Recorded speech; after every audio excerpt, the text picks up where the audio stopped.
Te tengo que poner para compartir. Ahí está. Hola, bueno, buen día.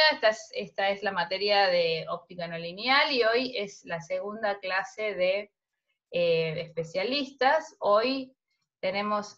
espera, que estoy haciendo lío, perdón. Hago lío, perdón, No, yo porque... también, yo también. Bueno, menos mal, me siento acompañada. Bueno, chicos ya saben. Esto está así, ok. Bien, entonces, hoy tenemos a Gabriela Capeluto, que muchos de ustedes la deben conocer. Gabriela es profesora del departamento, como dije antes de empezar a grabar, está dando ahora la voz 5, y ella es una investigadora adjunta de CONICET. Gaby hizo su doctorado, bueno, estudió en el DF, pero también hizo su doctorado, pero ahí es donde empezó una larga colaboración que hasta el día de hoy, digamos, con el grupo del profesor Jorge Roca en Colorado State University, que algunos de ustedes los deben conocer, pero es un especialista mundial muy reconocido en el desarrollo de láseres en el extremo UV y en los rayos X, y láseres de mucha potencia. Bueno, y hoy en día están haciendo experimentos con plasmas ultra energéticos, un poco creo que eso nos va a contar Gaby, y ella está involucrada en todos esos experimentos, y como les digo, desde ya su doctorado, y hoy, bueno, es una investigadora invitada en ese laboratorio, así que ella, digamos, un poco divide su tiempo entre el DF y FIBA, bueno, y su laboratorio, que ahora ella está en el laboratorio que cambió de nombre, antes el EPI, ahora es el LOFT. Así que bueno, pero creo que más o menos lo conocen, está frente al laboratorio 4, digamos, en ese pasillo. Así que bueno, lo único que me queda por decir es que el título es Nanofotónica relativista, creando plasmas en condiciones extremas y fotones energéticos con láseres de pulsos ultracortos. Una cosa, ellos tienen todas las bases, y incluso Jorge Torcha en la clase pasada dio... ¿hola? Hola. Dios, Bueno, Dani, estate atento por cualquier cosa, si yo me voy por alguna razón, por informática, también por las dudas, si yo llego a desaparecer o te mando un mensaje, estemos atentos, bueno, ya siempre lo hacemos. Ok, entonces la dejo a Gaby. No sé si yo tengo que poner, perdón, Speaker View, ahí está. No, a ver. Speaker View, ¿no? Ahí. Bueno, pero quedó ya. Y bueno, gracias Gaby por venir, así que dale nomás. Bueno, gracias a vos, Andrea, por invitarme. También trabajamos juntas con Andrea un par de años.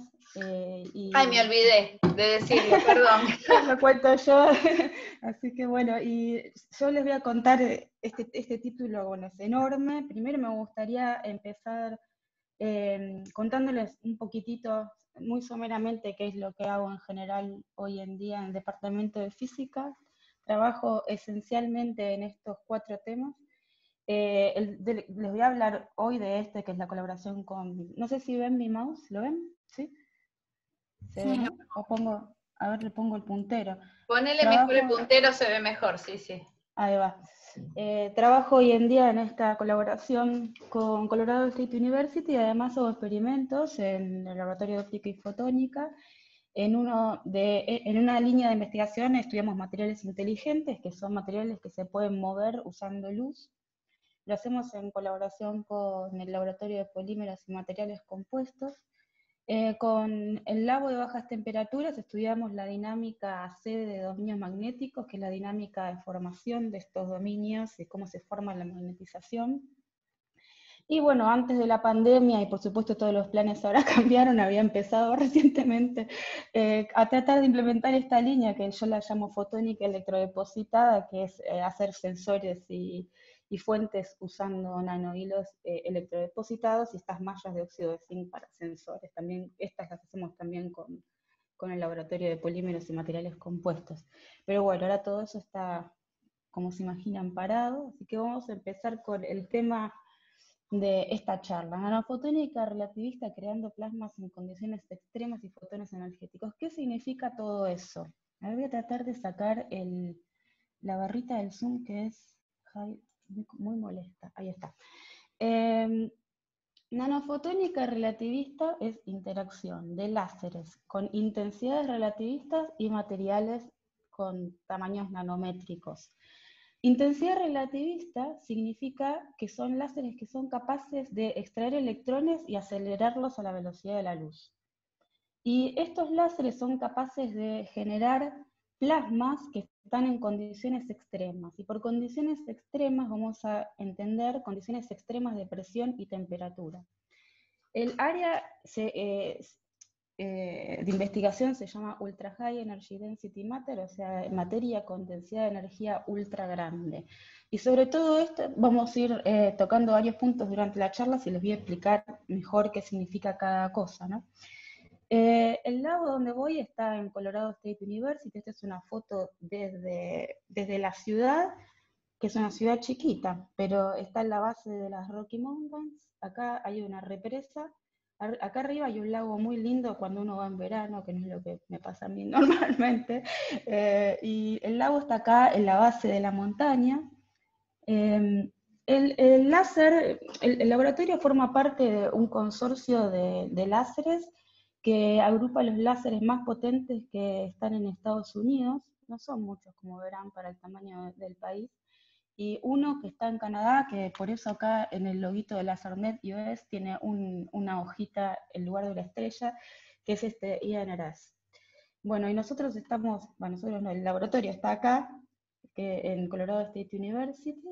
Las líneas de investigación en las que se trabaja son el desarrollo de láseres de muy alta potencia.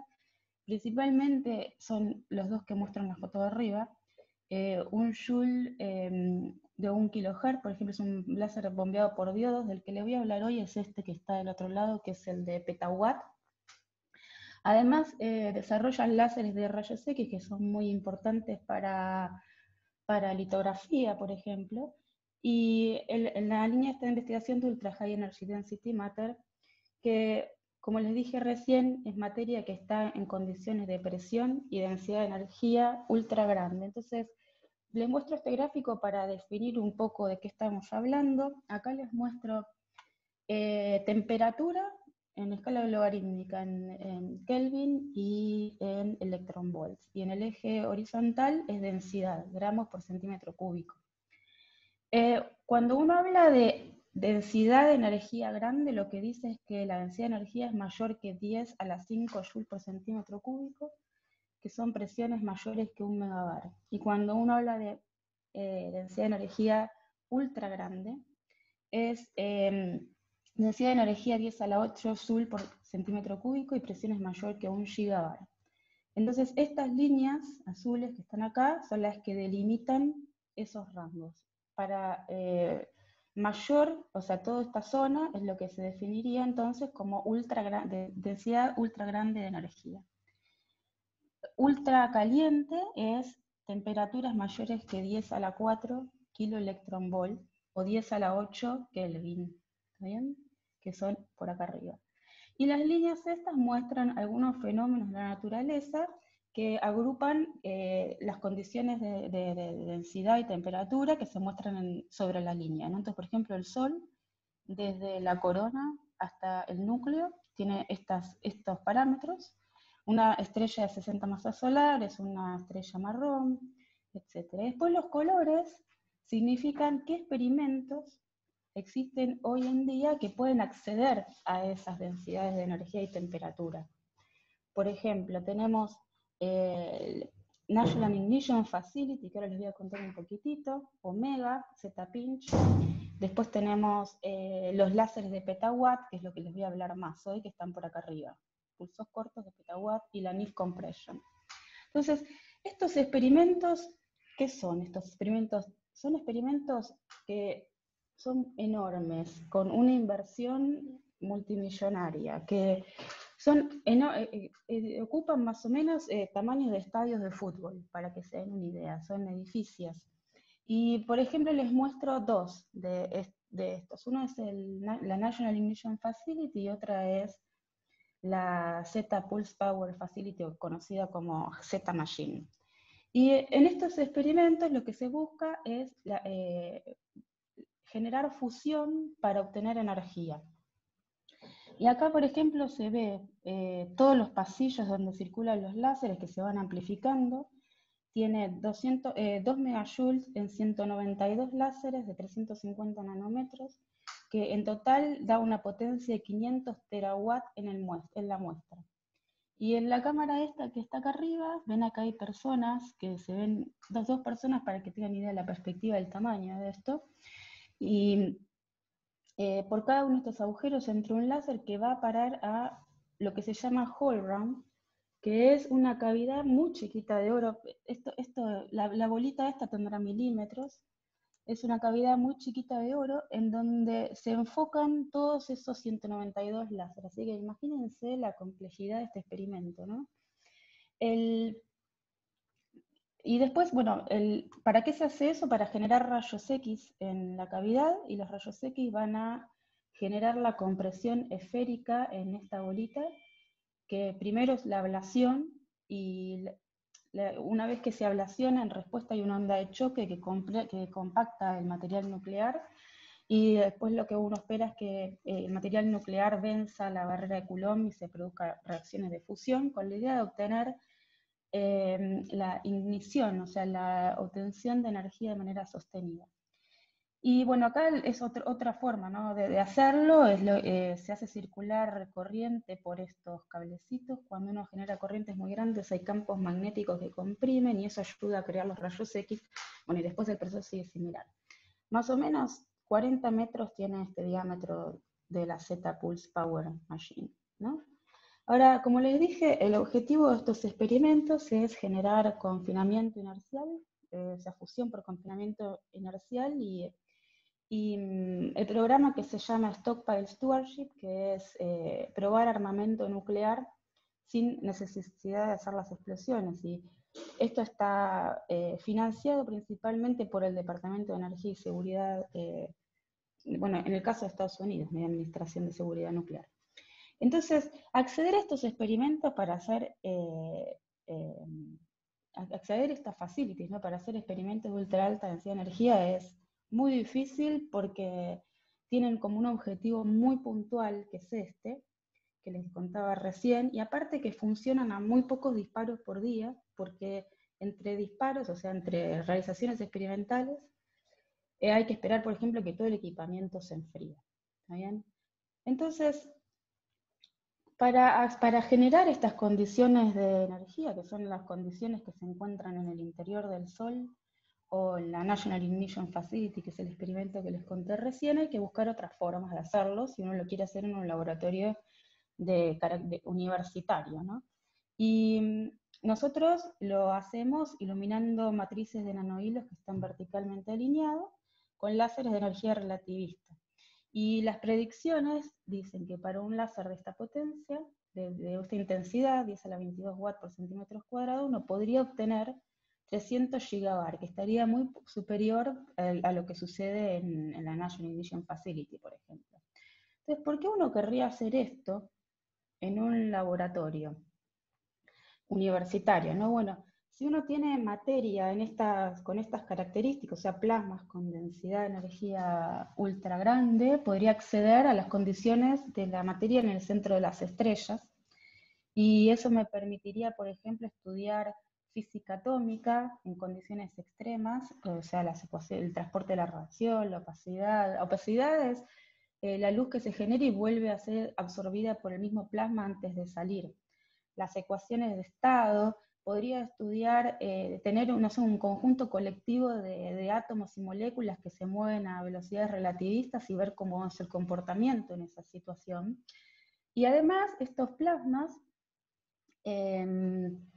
tienen la capacidad de generar muy eficientemente rayos X y neutrones, por los cuales uno los puede usar como fuentes para otras aplicaciones. Para eso hay que generar fusión nuclear y hay que generar un plasma con algunas condiciones particulares que les voy a contar en esta charla. Bueno, entonces esa es como una introducción del tema en general, y ahora la idea que les voy a mostrar primero es el láser que usamos. Después les voy a contar cómo es la interacción de estos láseres con átomos, moléculas y sólidos. Eso es como conocimiento general del tema, y después voy a, sin abarcar todos los temas, ¿no? Porque es todo un área de investigación enorme.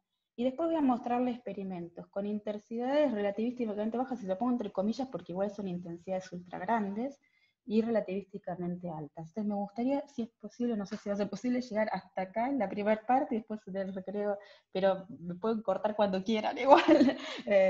Gaby, una Porque, pregunta. De toda la red sí, de láseres que mostraste en todo Estados Unidos, que no son muchos, eran 15, de sí, esos láseres que sean de tamaño de laboratorio universitario, más o menos cuántos son? ¿O todos son tipo, todos. Sí, todos sí, esos? ahí no está ni NIF ni nada Ah, no ok. está en la fase grande. Sí. Eh, Bueno, este es el láser. Y se ve doblado no porque esté doblado, sino porque es una foto panorámica de un láser que ocupa 22 metros. La mesa del láser, ¿no? Más o menos. O sea, desde esta punta hasta esta punta hay 22 metros. Después en estas tres mesas hay sistemas de amplificación y aquí se hacen los experimentos.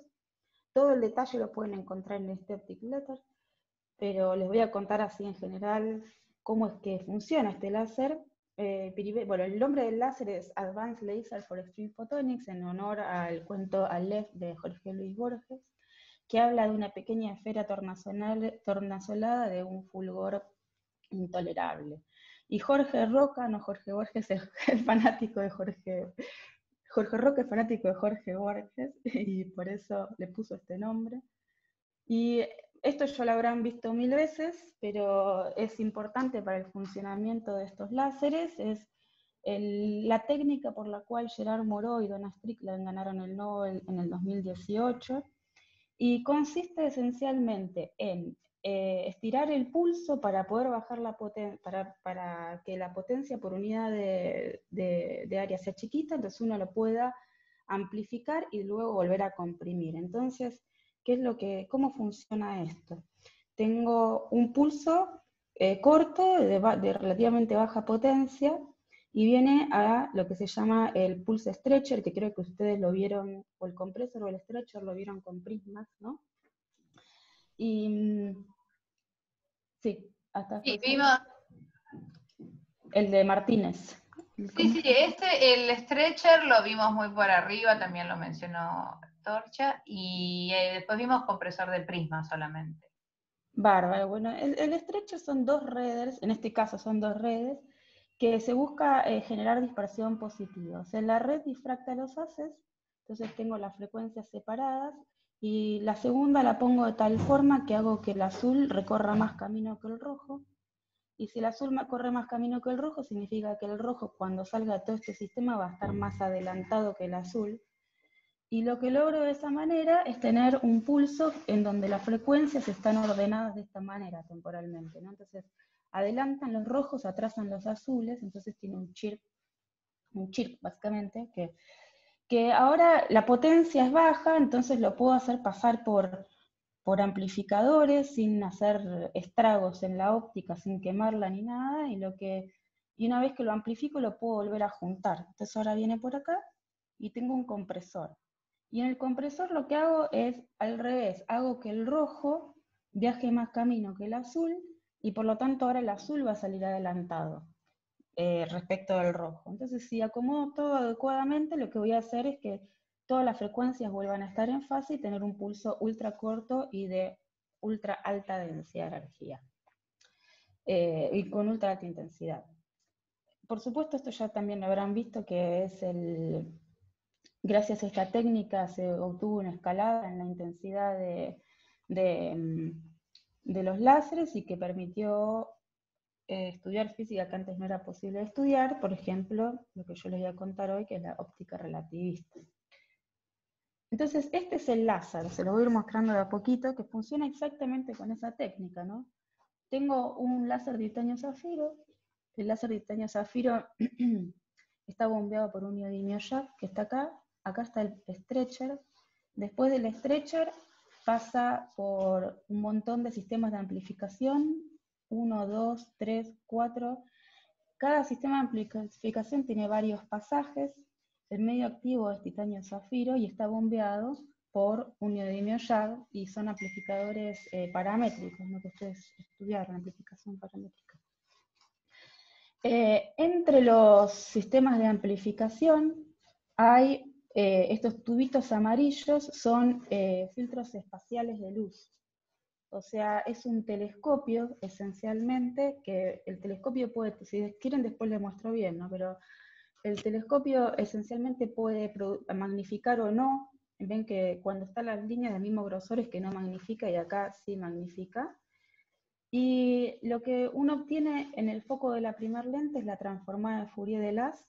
Por lo tanto, si yo pongo un agujerito en el foco, las frecuencias mayores van a estar fuera del eje óptico, las voy a eliminar y dejo pasar solo lo del centro, que es lo que contiene lo que después me produciría un haz limpio después de volver a colimarlo con la segunda lente.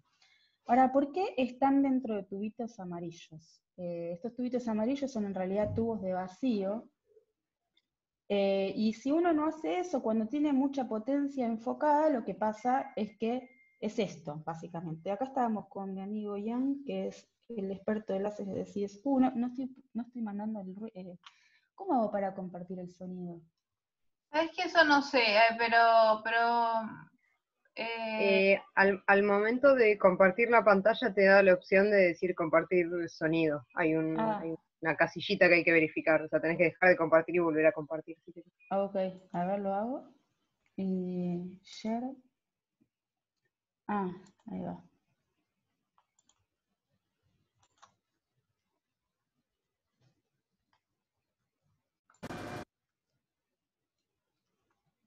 A ver. No.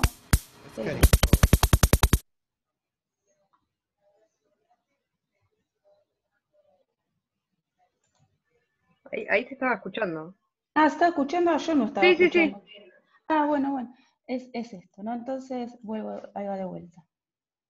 Entonces, ustedes escuchan, yo no escucho. Bueno, pues si ustedes escuchan, suficiente. Entonces, ¿qué está pasando acá? Pasa que el láser que está enfocado está básicamente ionizando el aire, ¿no? Entonces, muy lindo para verlo, pero para el láser destruye el láser. Entonces hay que hacer toda esa parte en vacío. A ver si puedo sacar de vuelta esto. Listo. Después de que paso por la cuarta etapa de amplificación, lo que tengo es la quinta etapa de amplificación, que ahí sí el bombeo es con 88 joules, generando un láser de 562 nanómetros. Y para Perdón, eso, no sé si al resto le pasó lo mismo, pero yo como que escuché el video y no te llegué a escuchar a vos porque se escuchaba como lo que hacía el láser y no se escuchaba lo que dijiste. ok. Es lo que estaba pasando en ese video es que el láser enfocado ioniza el aire. Entonces, si yo produzco ionización del aire cuando estoy tratando de limpiar el haz, obviamente después a la salida del filtro espacial de luz voy a tener una porquería de haz, ¿no? Básicamente, porque estoy invirtiendo los fotones en esa ionización, y aparte el láser se va a estar propagando por un gas ionizado y no por el aire, que es lo que quiero. Entonces, para eso se hace en vacío y no se hace en el aire, ¿está bien? Siempre que Claro, uno gracias. tenga un haz de potencia grande. Bien, entonces después se amplifica en la quinta etapa. La quinta etapa es es este, uy, ahora no puedo avanzar. Pues está en otro lado. Acá les muestro el láser en funcionamiento. Esto es, ahí está. Estos son los tubos por donde están todos los filtros espaciales de luz. Acá se ve uno de los medios amplificadores, la barra de titanio zafiro. Y ahora les voy a hablar de esta parte. Es que es la quinta etapa de amplificación, que para la quinta etapa de amplificación tengo todo este bombeo, ¿está bien? O sea, genero 88 joules usando un láser, un oscilador que está acá, lo amplifico por Rode Amplifiers. Rode Amplifiers simplemente por la geometría, que son barras cilíndricas, y llego a esta parte que son los Slab Amplifiers, porque tiene también una geometría tipo un vidrio plano, que se ve acá.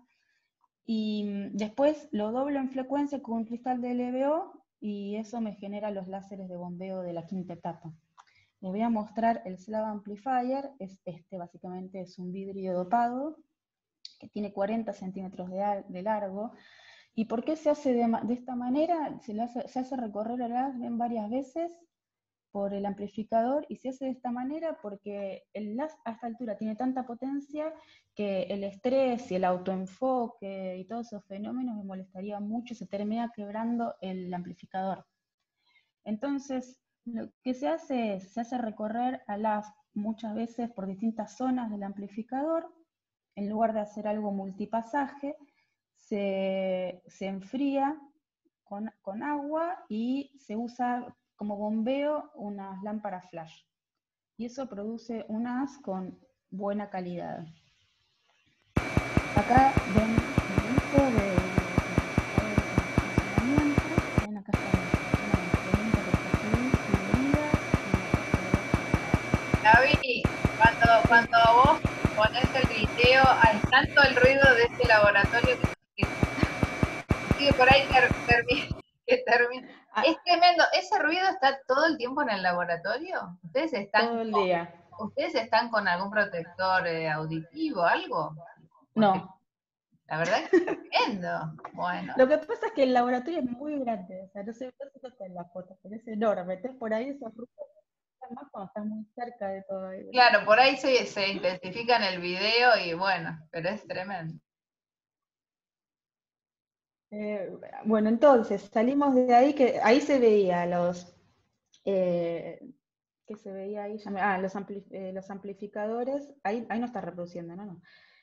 Los Slab Amplifiers que están acá con todo el medio, con toda la parte de enfriamiento, un tubo para filtro espacial, bueno, y esta es la vista desde el otro lado de la mesa, ¿no? Que les había mostrado al principio.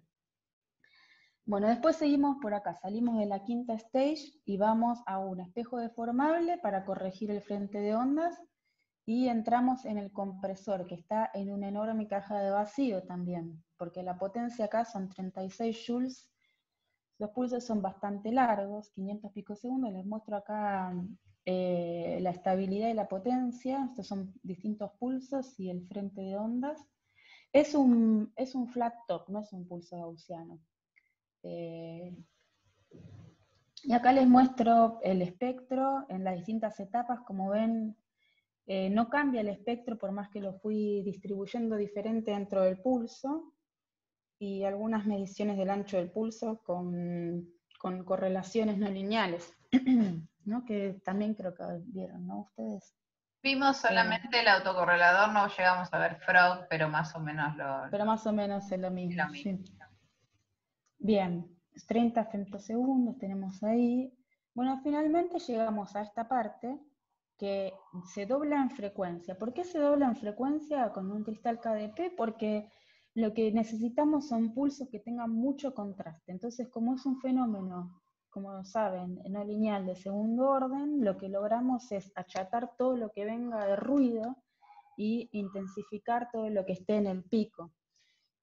Si no hiciéramos esto, lo que pasa es que todo lo que llamamos prepulso, que puede venir de un pulso que no sea perfectamente gaussiano, de emisión estimulada, perdón, de emisión espontánea y demás, empieza a generar el plasma antes que el pulso principal.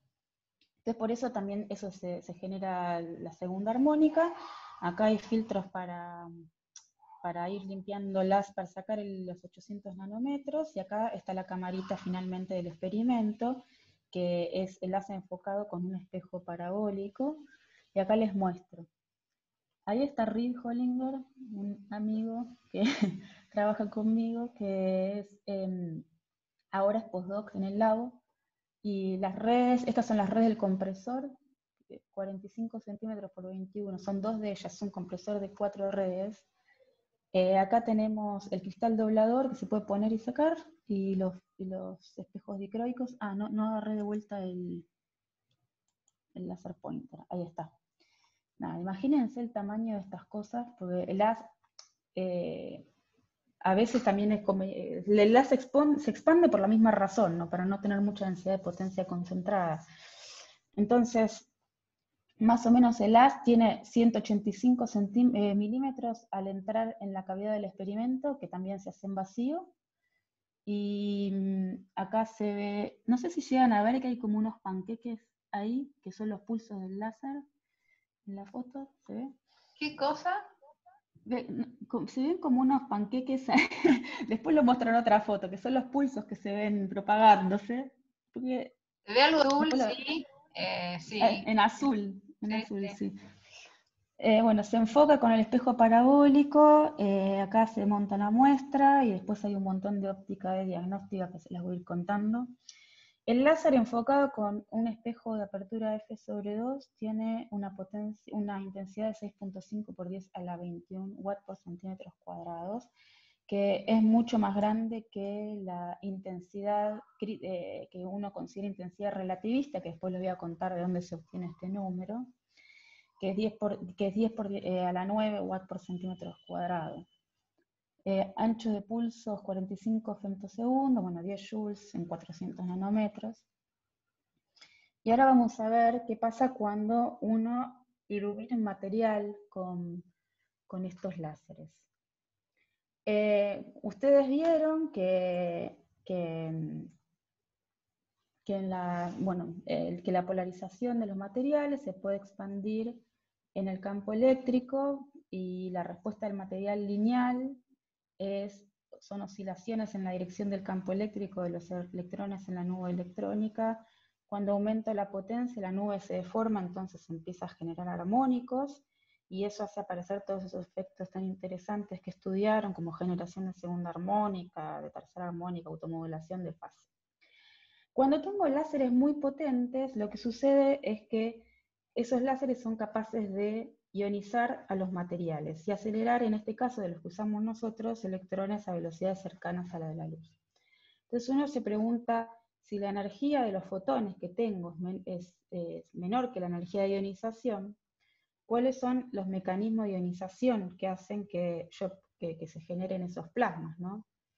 Entonces, lo que tengo acá es un ejemplito de átomo de hidrógeno, en donde el átomo de hidrógeno, bueno, tiene niveles de energía en el modelo de Bohr, que tiene radios que dependen de la órbita. Entonces consideramos un único electrón, y podemos hacer esto para átomos de hidrógeno o para átomos hidrogenoide, en donde el electrón ve una carga nuclear efectiva. El potencial en ese caso es un potencial de tipo coulombiano, por supuesto se desprecian otras interacciones para hacer esta explicación, y en ausencia de campo, lo que uno ve, como decíamos recién, es que la energía de los fotones es menor que la ionización, por lo tanto no podríamos hacer que un electrón sea ionizado. Y si miramos el campo eléctrico del electrón en esa órbita, que es E sobre 4πε0 por el radio de Bohr al cuadrado, nos da 5 por 10 a la 11 volt por metro, y un campo óptico, o sea, un láser de igual intensidad, tendría 3 por 10 a la 16 watts por centímetros cuadrados. Si comparamos potencia y energía con lo que hoy en día existe en el state of the art, los láseres en el estado de arte actual, esas potencias son mucho menores que las potencias que se podrían obtener, ¿no? Acá tomé un ejemplo de un haz bastante poco enfocado en 10 micrones y una duración de 10 picosegundos, pero como ven, estamos muy por encima de eso. Entonces, ¿cuáles son los efectos que hacen que el átomo se pueda ionizar? Bueno, ustedes bien me podrían decir, puedo tener absorción multifotónica, y sí. La absorción multifotónica me permitiría ionizar al átomo, y es más, podría también tener above threshold ionization, que es absorber energías mucho mayores que la barrera del umbral. Ahora, el potencial perdón, el potencial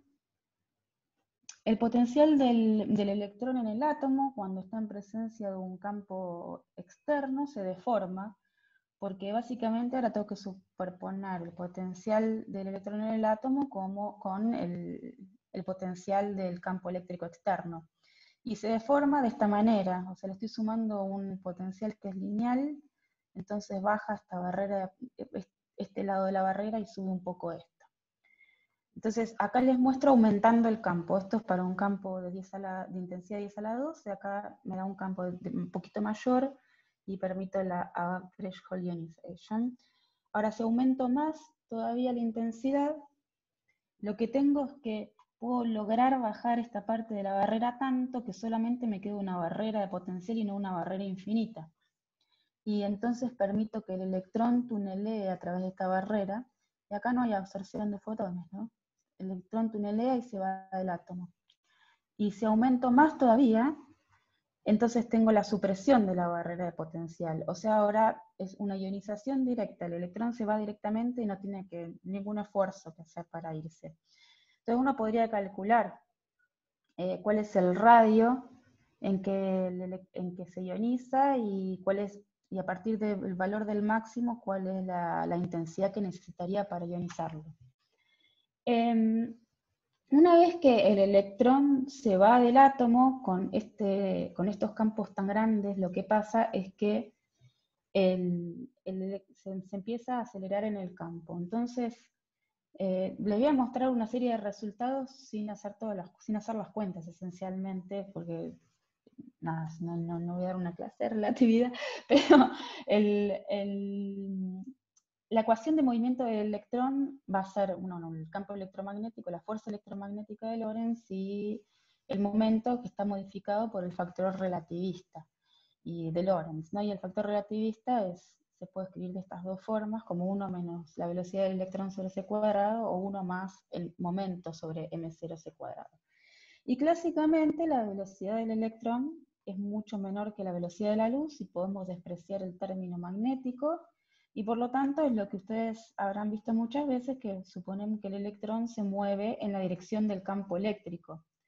Por lo tanto, en una onda plana, transversal, donde el campo eléctrico y el magnético son perpendiculares a la dirección de propagación, el electrón oscilaría en la dirección del campo. Ahora, en el caso de relativista, no puedo despreciar ni la masa relativista, gamma m0, ni el campo magnético.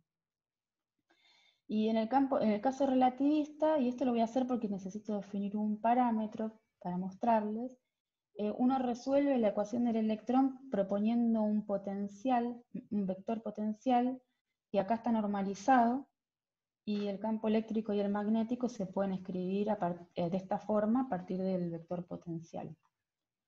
Y entonces lo que uno ve es que la amplitud normalizada se puede escribir en términos del campo eléctrico, porque el campo eléctrico es la derivada de A respecto de T, entonces solamente me sale un omega, entonces A por omega es la amplitud del campo eléctrico, y me queda así.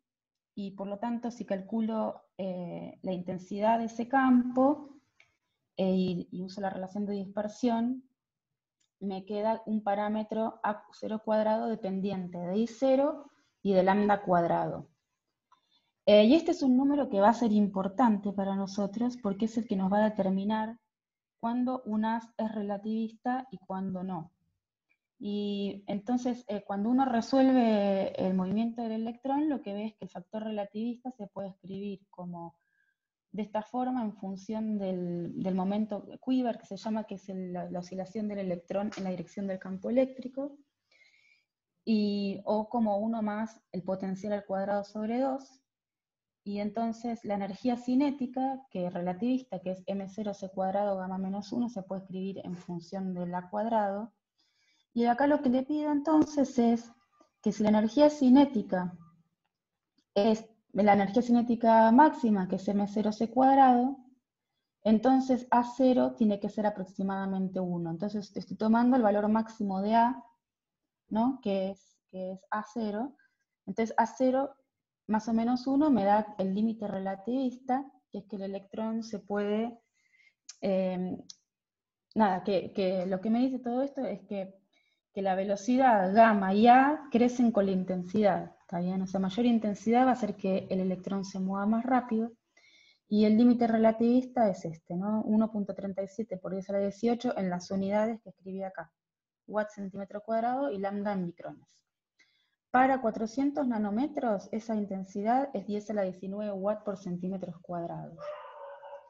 ¿Qué le pasa al electrón cuando se mueve en un campo relativista?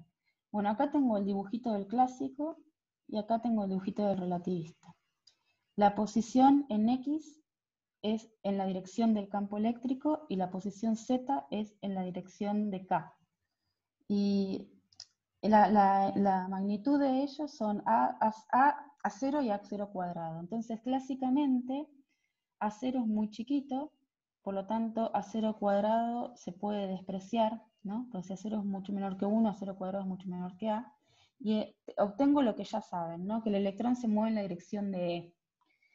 Pero si es al revés, que es el caso relativista, lo que tengo es que A0 cuadrado es mucho más grande que A0, entonces se mueve el electrón haciendo estos 8 que se ven acá. Y estos 8 son más grandes cuanto más grande sea A0. Además, hay un drift que depende, o sea, una velocidad en la dirección de Z que depende de A0 cuadrado de esta forma.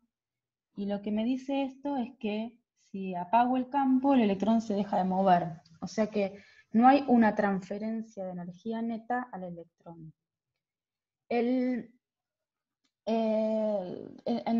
es desde el punto de vista del electrón, pero al campo del láser lo que le pasa es que cuando suceden estos 8, aparece la generación de armónicos, que creo que de esto habló Gustavo, ¿no? ¿O no? Pero muy por encima, no con el detalle que estás teniendo, pero sí, o sea, ellos saben, digo. Está bien, no, yo no, como no voy a hablar de los láseres, sino voy a hablar de los materiales, y después el corrimiento de frecuencia se origina aquí, en la velocidad de drift. Que esto es el efecto Compton, básicamente. Y bueno, nosotros tenemos haces que están muy enfocados. Bueno, si el campo varía en el tiempo, entonces como dije recién, como la velocidad de drift depende del acero, lo que va a pasar es que el electrón va a hacer estos 8, pero después, una vez que el pulso lo atraviese, nada, se va a quedar quieto.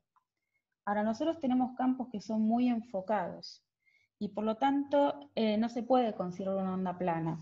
Lo que le pasa al electrón en ese caso es que sufre que siente la fuerza ponderomotriz, que es esta que está acá, que se puede escribir como un gradiente de potencial.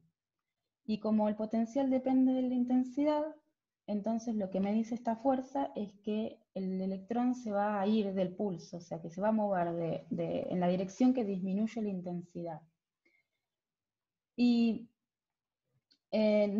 bueno, y el factor relativista ahora cambia un poco, esto sale de muchas cuentas para llegar a que el valor medio del factor relativista también es 1 más A0 cuadrado, que también depende de la intensidad.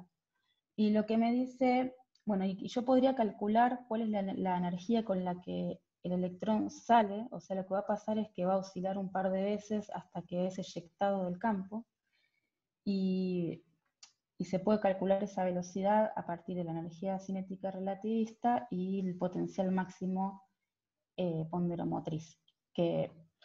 Bueno, y el ángulo con que sale de este potencial también depende de la energía cinética, y si gamma es muy chiquito, o sea el caso clásico, va a salir en la dirección del campo eléctrico, o sea para allá, y si es muy grande va a salir hacia adelante. ¿Está bien? Y esta fuerza es la responsable de algunos efectos en los plasmas, que es por ejemplo la plasma wake, las oscilaciones del plasma que ocurren en pulsos largos en general, y la aceleración de electrones. ¿Está bien? Cuando uno tiene un plasma y tiene un haz de electrones, la responsable de esa aceleración de electrones es esta fuerza. Ahora, una vez que empiezo a generar el plasma, los mecanismos por los cuales se transfiere la energía al material no es la intensidad óptica, sino que son otros mecanismos que permiten que se caliente el material. Entonces, cuando yo ilumino un material, lo que va a pasar es que primero los electrones se van a mover, este movimiento produce calentamiento por efecto Joule, y por ejemplo para esta intensidad, es un ejemplo para esta intensidad y esta longitud de onda, suceden todos estos efectos, que es por ejemplo la difusión térmica, o sea, se empieza a calentar mucho, empieza a ionizarse y ahí empieza a suceder todo esto, que es los electrones calientes, que son los que se aceleran con la fuerza ponderomotriz, salen en la dirección del campo, después hay una corriente de retorno que se produce para balancear la carga y eso produce más ionizaciones, hay absorción de fotones de alta energía, bueno, y no sé, un montón de efectos que en general dependen del factor I por lambda cuadrado, ¿también? O sea, depende el valor de I por lambda cuadrado, cuáles son los efectos que van a producir que el plasma se caliente. Y van, no sé, de ionización hasta la producción de pares, ¿bien? Depende de la intensidad que uno tenga. Cuando el plasma se empieza a generar, lo que sucede es que empieza a crecer la densidad electrónica. Perdón, Gaby, Sí. el gráfico que mostraste antes, disculpa, la escala ahí abajo va desde antes de las intensidades, no, porque está I por lambda cuadrado. Quiero Claro. decir, ¿estos efectos son todos para arriba de intensidades relativistas o estás, porque ionización No, se puede dar en un plasma? no, pues claro, porque 10 a la 18 era I por lambda cuadrado más o menos, ¿no? Por acá estaría el límite Ah, relativo. ok, porque el I por lambda cuadrado es 10 a 18. Sí, porque tenía el número de solamente I. Listo. Claro, para 400 nanómetros se quedaría un poquito más arriba, pues 10 a la 19 por acá, ¿no? Sí, bárbaro. Bien, entonces se empieza a formar el plasma. Y cuando se empieza a formar el plasma, yo no puedo considerar que el láser se propaga en vacío. Tengo que pensar ahora que la relación de dispersión del medio va a ser otra. Entonces, ¿qué es esta básicamente? ¿No? Omega cuadrado, si fuera vacío, sería C por K cuadrado. Como está el plasma en el medio, tengo este omega P al cuadrado. Y esta omega P es la frecuencia de oscilación del plasma, que es la frecuencia de oscilación de electrones colectivas. Y esta relación de dispersión, por ejemplo, es la responsable de que las ondas de radio se reflejen en la ionosfera y se pueda hacer transmisión a larga distancia, ¿no? Transmisión de ondas de radio a larga distancia, que es lo que se usa acá para la radio, básicamente. Entonces, con esta relación de dispersión puedo escribir el índice de refracción, que es C por K sobre omega, y lo que me dice este índice de refracción, bueno, que también lo que les puedo escribir de esta forma, o escribiendo el omega P cuadrado, ven que queda en función de la densidad de electrones, lo puedo escribir de esta otra forma, definiendo una densidad crítica de esta forma. ¿Qué me dice esta relación? Me dice que si la frecuencia es mayor que la frecuencia del plasma, o si la densidad de electrones es menor que la densidad crítica, voy a poder propagar los haces, porque en ese caso el índice de refracción me estaría dando positivo. Este factor es menor que 1, este factor es menor que 1, raíz de algo menor que 1 me da, y positivo me da algo positivo. Ahora, si pasa al revés, esto va a ser un número negativo, esto también, raíz de un número negativo de un número complejo, y lo que eso va a significar es que el láser se va a reflejar. Y eso es un problema, porque si el láser se refleja, significa que no puedo estar convirtiendo toda la energía óptica en energía térmica. Entonces que voy a tener un límite en la formación del plasma. Relativísticamente hay algunos efectos que son muy parecidos a los que ustedes estudiaron. Por ejemplo, ahora tengo que modificar a la frecuencia como dividirla por el factor relativista, o sea, ahora va a depender de la intensidad, y entonces estas expresiones se modifican poniendo el factor relativista acá abajo. Ahora la densidad crítica va a estar modificada también por el factor relativista, con lo cual va a ser mayor que la densidad crítica en un plasma de baja densidad, digamos, ¿no? O sea, porque ahora cuanto más grande sea la intensidad, más grande va a ser la densidad crítica. ¿Eso qué significa? Que el haz va a poder propagarse hasta densidades mayores, y va a poder propagarse más dentro del plasma cuando mayor sea la intensidad. A eso se conoce como transparencia inducida relativísticamente. El otro efecto es el autoenfoque relativista. Ahora tengo un índice de refracción que depende de la intensidad.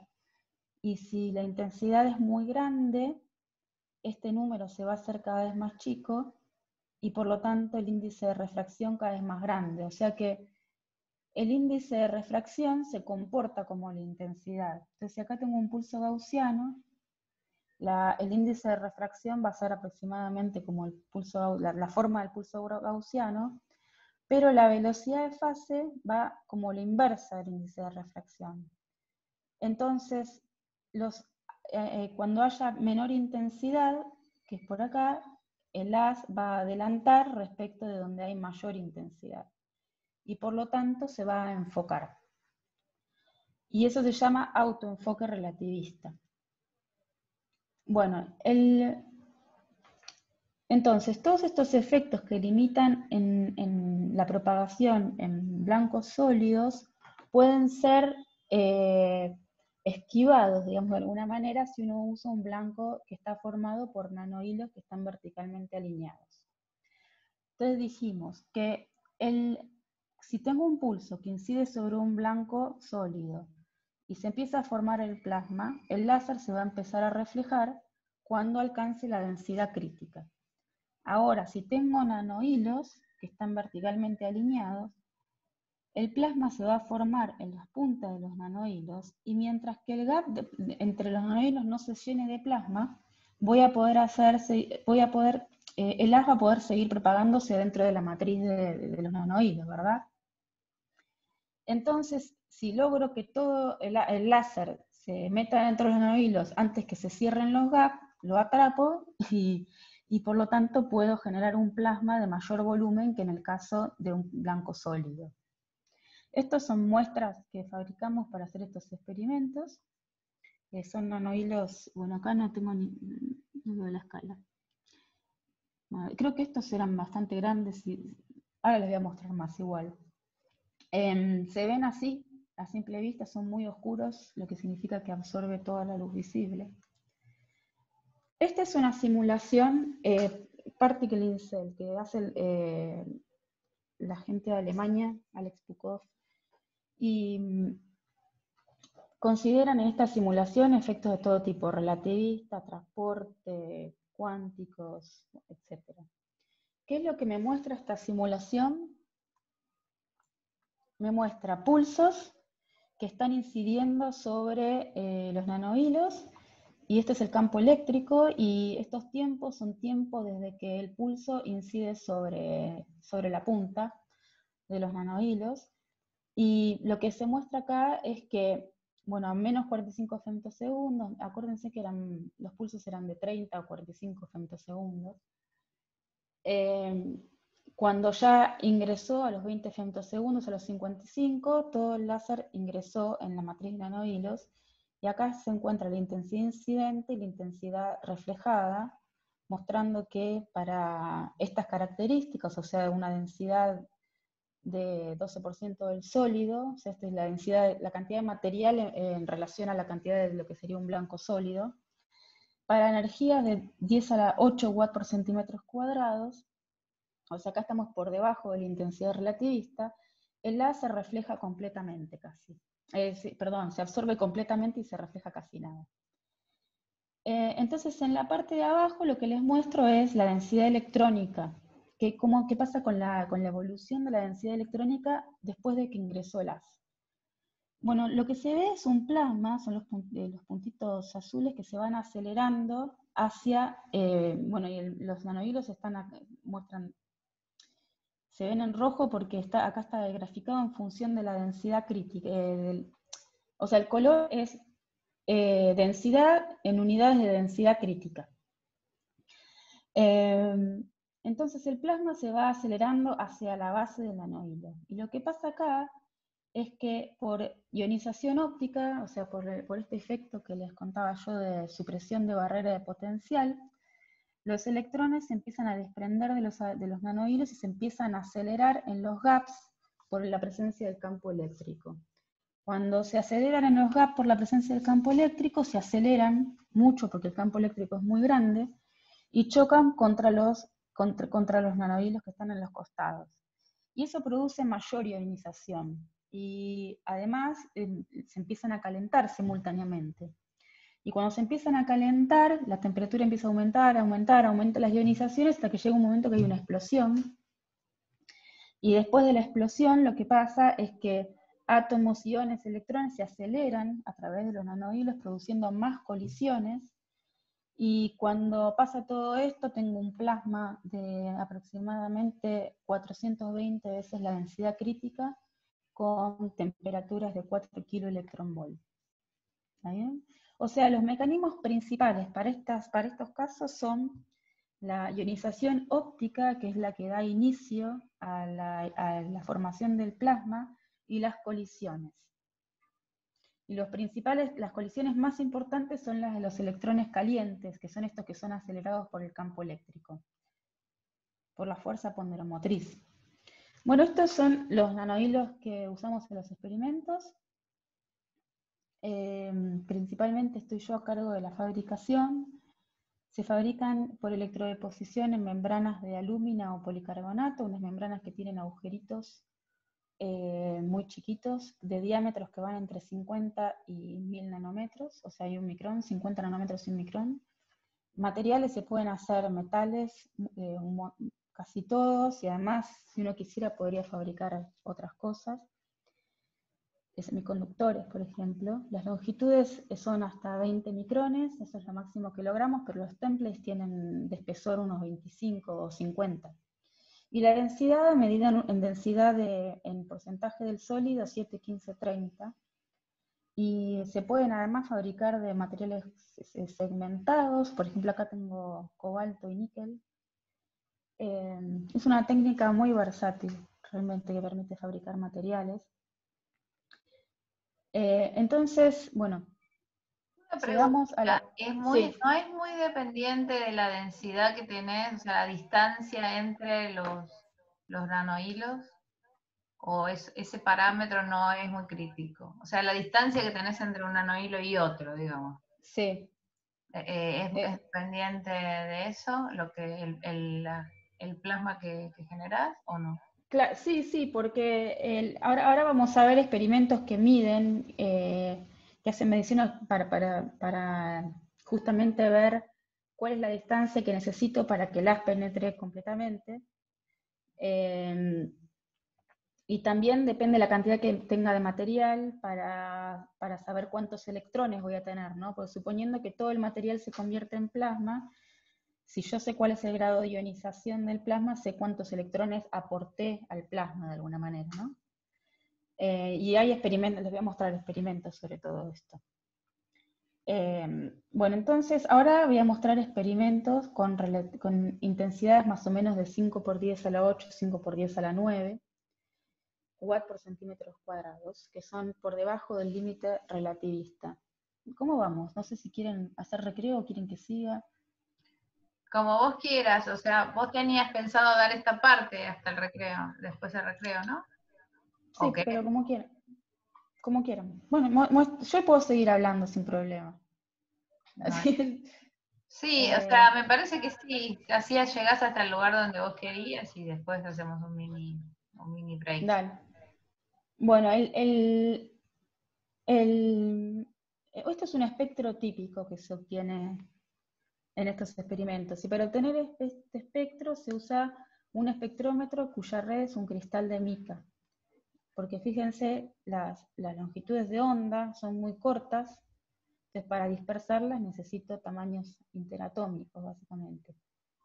Y el espectro, y acá se ve un espectro para el caso de níquel, y lo que se ve comparado con un target plano es que la eficiencia de emisión es mucho mayor, ¿no? La intensidad es mucho mayor respecto de lo que obtengo con el target plano, que es la línea azul. ¿Qué significa este espectro, ¿no?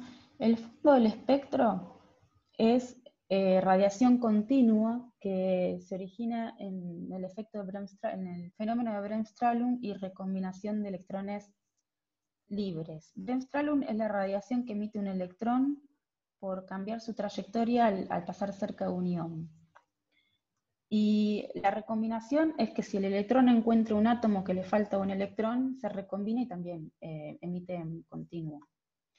Ahora, las transiciones internas o de línea, que son estos piquitos que se ven, son que si un electrón logra eyectar un electrón de la capa K, a continuación se viene una avalancha de decaimientos de los electrones que están en capas superiores a la inferior para minimizar la energía del átomo, y eso produce emisión en lo que se llama la línea Ki alfa y Ki beta. Esta es la notación de los espectroscopistas del área, no usan las líneas K en lugar de usar números. Y para el átomo de níquel, esta sería la línea K alfa. Y esta línea sería una línea equivalente, pero para el átomo de níquel ionizado. Sería la línea K alfa para el átomo de níquel ionizado. ¿Y qué significa esta notación? Significa que el átomo está ionizado tantas veces como para tener igual número de electrones que el helio. O sea que si el átomo de níquel tenía 28 electrones, le saqué 26 electrones. Cuando estas transiciones están en equilibrio, lo que puedo definir es la abundancia de iones. ¿Y qué significa este gráfico? Lo que tengo acá es la abundancia de iones en función de la temperatura de los electrones, o sea, de la energía cinética de los electrones. Cada una de estas curvas es la ionización de un átomo, de una ionización. O sea, acá lo ionicé una vez, después lo ionicé 2 veces, 3 veces, 4 veces, hasta llegar a la capa cerrada, que la marqué con un color, que es cuando tengo un átomo de níquel que lo ionicé tantas veces como para tener igual número de electrones que el argón, en este caso. El número de protones sigue siendo el mismo, y así puedo seguir y encontrarme cada vez con una capa cerrada. Cuando llego a la capa cerrada es cuando es más difícil ionizarlo, y podría llegar hasta que me quede un solo electrón, que es el átomo hidrogenoide. ¿Está bien? Sería el átomo que tiene un Z del número del níquel, pero tiene un solo electrón en su última capa. ¿Qué significa esto? Que si yo veo las líneas de helium-like y, bueno, acá hay una también de litio, que es esta que está acá bajita, lo que significa es que si yo tengo estos estados de iones, la temperatura por lo menos va a ser de 1 kiloelectronvolt, ¿no? Medida en electronvolt, no medimos Kelvin. Y bueno, entonces a partir de los espectros uno puede conocer cuál es la temperatura electrónica, cuál es la densidad de electrones, porque si sé cuál es el estado de electrones de ionización, puedo saber cuántos electrones aporté al plasma. Y bueno, todo esto en realidad se hace con códigos numéricos, que son estos códigos de peak simulations and particle in cell simulations, que son los que hace la gente de Düsseldorf. Bueno, entonces ahora vamos a hacer la medición del volumen de este plasma.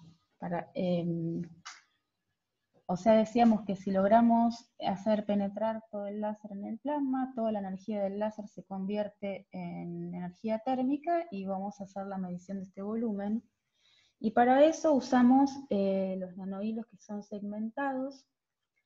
O sea, tienen una parte de cobalto y una parte de níquel. ¿Y por qué elegimos esos materiales? Porque están muy cerquita de la tabla periódica, y si están muy cerquita en la tabla periódica tienen propiedades similares,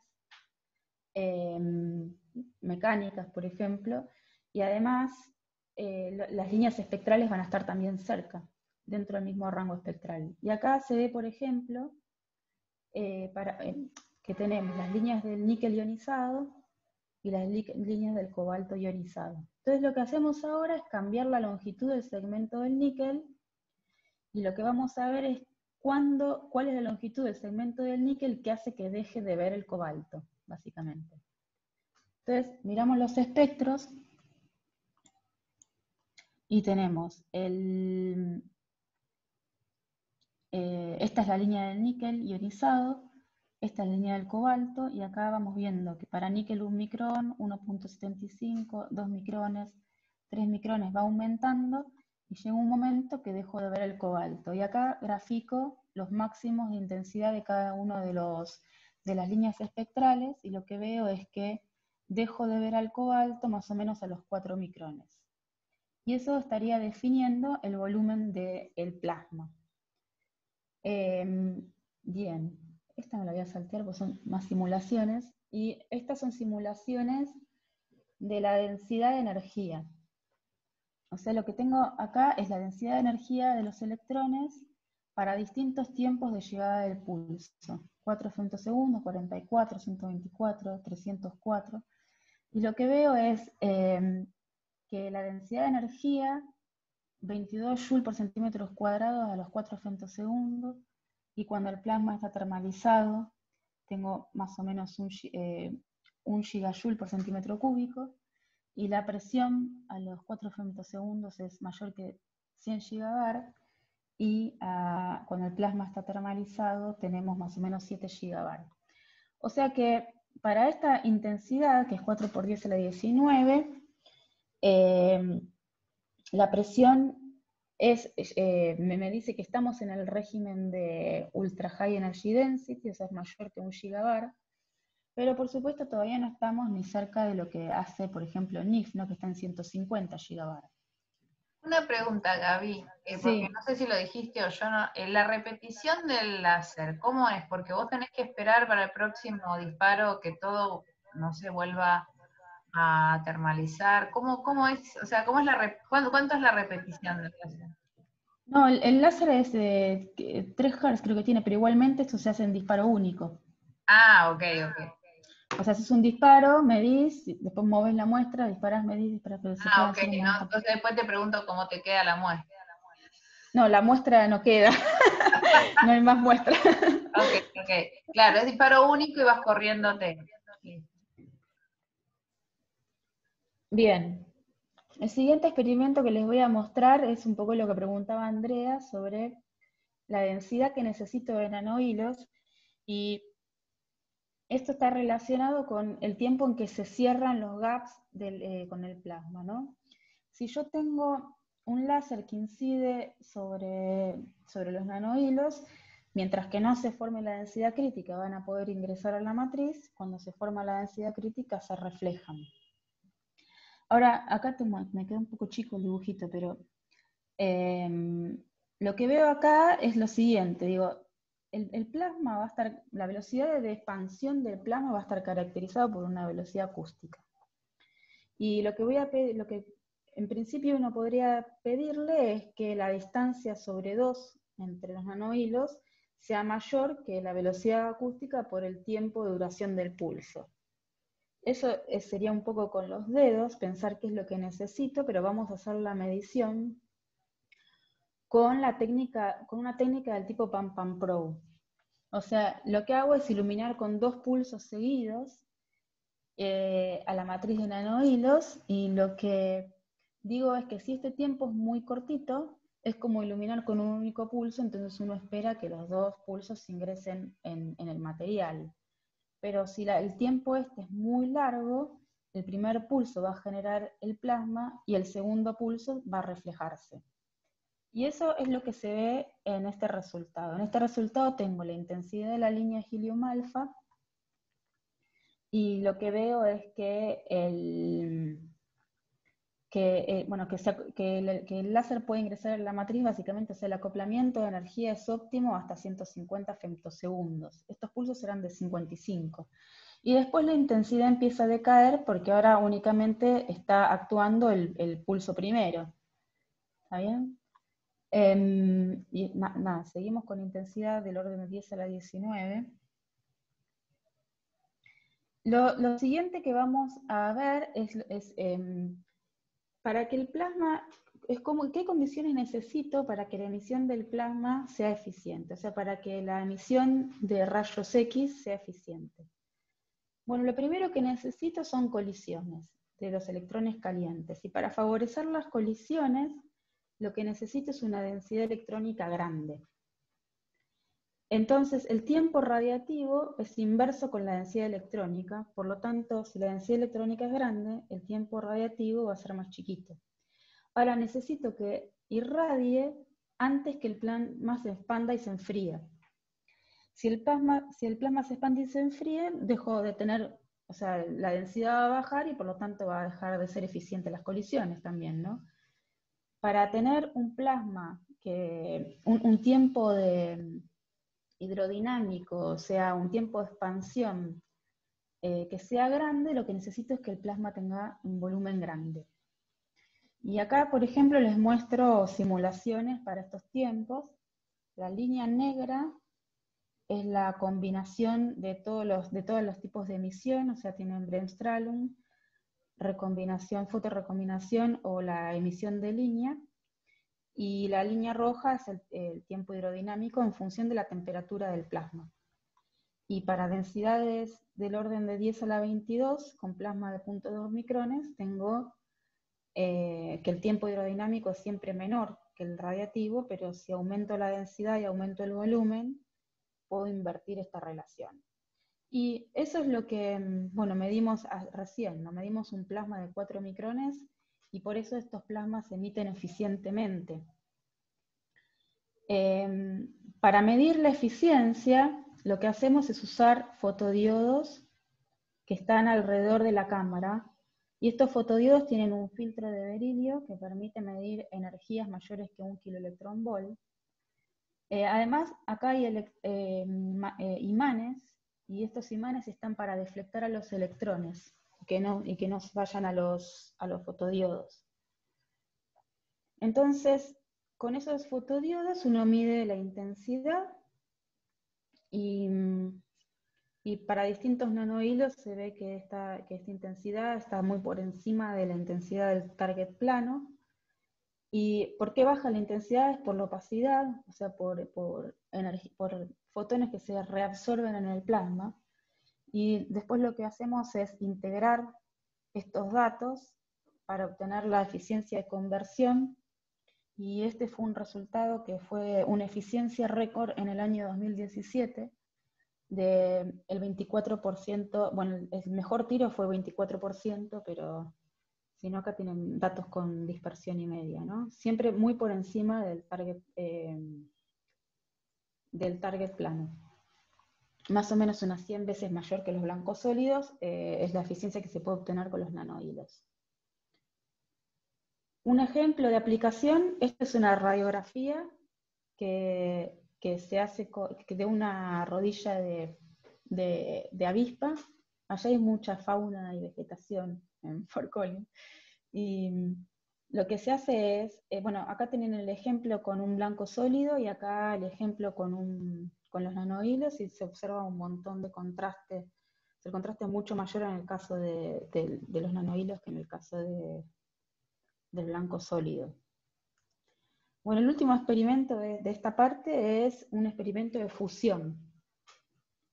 Les había contado que cuando surge la explosión hay aceleración de iones, y esos iones van a atravesar a los nanohilos produciendo más ionizaciones. Pero si ahora usamos en lugar de usar metálicos, usamos nanohilos de polímero que se fabrican por otra técnica, no es electrodeposición, pero con el mismo tipo de membranas, usamos un polímero que está deuterado. Ahora en los choques lo que buscamos es que haya choques entre los átomos de deuterio y se produzca en el choque reacciones de fusión produciendo neutrones y produciendo helio 3. ¿Qué se usa para medir? Como usaron los que estuvieron en Labo 5 y estudiaron la práctica nuclear, son fotomultiplicadores con centelladores. Se ponen a distancias diferentes para hacer una medición de tiempo de vuelo, que ahora les voy a mostrar. se rodea con plomo para filtrar los rayos X y gamma menor que un megaelectronvolt. Y para enfocarse se usa una parábola con un agujerito, y entonces se miden los iones con una parábola de Thomson, que permite medir el espectro de los iones, de energía de los iones. Y después se usan unos Bubble detectors que permiten medir una señal proporcional a la cantidad de neutrones. Entonces este es un ejemplo de medición de la parábola de Thomson, y lo que se ve acá, cada una de estas líneas es un ion de carbono, porque el polímero tenía carbono, la línea del deuterio y la línea del hidrógeno. Y este es el caso de un target plano, y este es un caso del target con nanohilos. Y lo que se ve acá es que la línea de deuterio, esta es la línea del deuterio para el caso de nanohilos, y la línea de hidrógeno para el caso de nanohilos, llega a una energía del orden de 3 megaelectronvolt, y la energía del hidrógeno del orden de 10 electronvolt, cuando en el target plano la energía máxima del deuterio era 0.5 megaelectronvolt.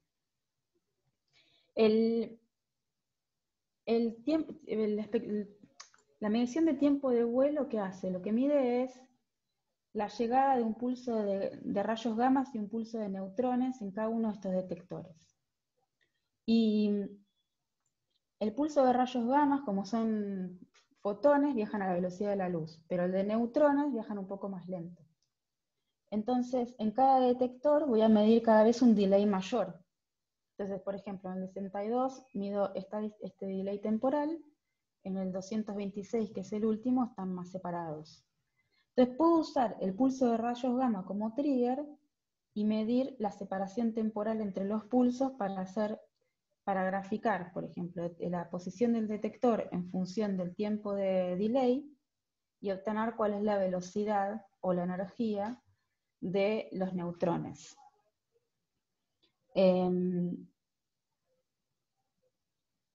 Les muestro una medición comparativa de tiempo de vuelo entre un target plano y uno de nanohilos.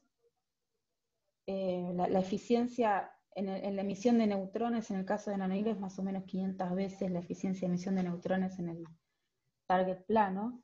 Creo que con esto ya terminaríamos y vamos a mirar los experimentos de alta intensidad después del recreo. Está bien. Una cosa que me perdí en el anterior, para generar neutrones estás en caso todavía de baja intensidad, o sea, con baja intensidad, lo que vos llamás baja intensidad, vamos a decir. Sí. Generar neutrones con ese, en este caso. Con esta eficiencia, son 500 veces más que el target plano. Sí, ok. Bueno, muy impresionante todo. Escuchame una cosa, vamos a hacer entonces, voy a hacer una... Bueno, ahí continuamos entonces ahí empecé a grabar. Sí, interrumpan si quieren, O sea... Gaby, quisiera hacer una pregunta. Dale. ¿Cómo me quedé pensando con esta aplicación de la radiografía de la rodilla de la abeja? Sí. ¿Hay alguna forma de controlar lo que emite el plasma? Porque está entre el tiempo que dura la radiación y que no estoy segura de si emite a cierta dirección, como para que ustedes sepan dónde poner algo, si lo quieren usar. Los rayos X en todas las direcciones. Pero entonces vos podrías medir con un fotodiodo, por ejemplo, como las mediciones que mostré antes. Vos podrías poner fotodiodos y medir la intensidad en algún otro lugar donde no pongas la muestra, ¿no? Pero fíjate que sí, que hay una dirección. Esta es la dirección normal a la muestra. O sea, vos podrías poner la muestra... Tenés el tema de la opacidad que te baja un poco, pero si vos tenés esta curva calibrada y podés medir por acá, después podés determinar con esta curva cuál era la intensidad que le estás mandando, ¿verdad? Ok. Y del tiempo que dura la emisión, no me acuerdo si mencionaste más o menos. No lo mencioné, no lo voy a mostrar, pero son picosegundos. Es bastante... Sí. O sea, según lo que se quiera hacer, pero es bastante corto. Sí. Eso. Gracias. No, gracias a vos. Bien. Íbamos por acá, vamos a subir la intensidad. Entonces, les voy a mostrar algunos experimentos y algunas simulaciones como les vine mostrando hasta ahora. Hay un efecto que se produce en los nanohilos cuando la intensidad es grande, o sea, grande hablamos ya, empecemos con números relativistas, 10 a la 21, que es un que llamamos nanopinch relativista. ¿Qué pasa acá? Cuando el láser incide sobre los nanohilos, se empieza a ionizar por el campo óptico, optical field ionization, la supresión de la barrera de potencial. Ahora, la fuerza ponderomotriz va a hacer que estos electrones, que son los verdes, se aceleren. Y va a ser hacia abajo esa fuerza, principalmente. Entonces voy a tener una corriente que se dirige hacia abajo por fuera de los nanohilos, hacia abajo, hacia la base del sustrato. En respuesta a esa corriente, para balancear la carga, va a haber una corriente de retorno dentro de los nanohilos, que, fíjense los datos que da la simulación del orden de 96 megaamperes por micrón cuadrado, y las velocidades de los electrones más o menos 0.2 la velocidad de la luz. Esta corriente va a producir mayor ionización dentro del material. Y lo que pasa cuando surge esta corriente es que tengo un campo magnético que la envuelve, ¿no? Tengo un alambre donde circula corriente, el campo magnético envuelve el alambre. Y entonces, una vez que me aparece este campo magnético, hay una fuerza que va a dirigirse hacia adentro del nanohilo, haciendo un pinch de los electrones, o sea, haciendo que los electrones se compacten en el eje del nanohilo. Entonces, por ejemplo, acá hay una simulación en donde se ve en la parte de afuera los electrones que se aceleran hacia abajo, los azules, en la parte de adentro los que se aceleran hacia arriba, los rojos, y a medida que pasa el tiempo se ve que llega un punto que están todos concentrados en el eje. Fíjense las unidades, no son los valores, digo, acá es 6 y acá es 80 en el punto máximo, el valor máximo. Bueno, y después siempre pasa lo mismo, un plasma siempre se genera, después se expande y se enfría. Y ahí ya deja de ser interesante. Acá les muestro una simulación del campo magnético, y lo que se ve es que son campos magnéticos del orden de gigagauss. Este es el momento donde empieza la compresión, o sea, acá se empieza a hacer el pinch. Y acá les muestro la densidad de electrones, también no siempre en distintos tiempos de la llegada del pulso. Lo que se ve acá en mayor densidad es los electrones que se van primero ionizando por el campo óptico. Acá empieza a aparecer el pinch y se empieza a comprimir, acá llega a su esplendor máximo, después se expande y se enfría. El tener el pinch es muy útil por dos razones. Voy a volver atrás en esta transparencia, porque no lo dije. Por dos razones. Una es que la densidad de electrones aumenta mucho en el eje y las ionizaciones aumentan mucho dentro del material. Y la otra es que el campo magnético está conteniendo el plasma en la superficie de los nanohilos, haciendo que el tiempo en que se cierra los gaps entre distintos nanohilos sea más lento. ¿Está bien? Es como una barrera de contención a la expansión del plasma. A ver, bajo. Ahí. En esta les muestro, bueno, esta es la misma que antes, les muestro la densidad. Densidad respecto de la crítica, la promedio, mostrando, acá en el momento del pinch son 1200 veces la densidad crítica. Bien, y como veníamos hablando de fusión, sigo hablando de fusión primero y después volvemos con los metálicos.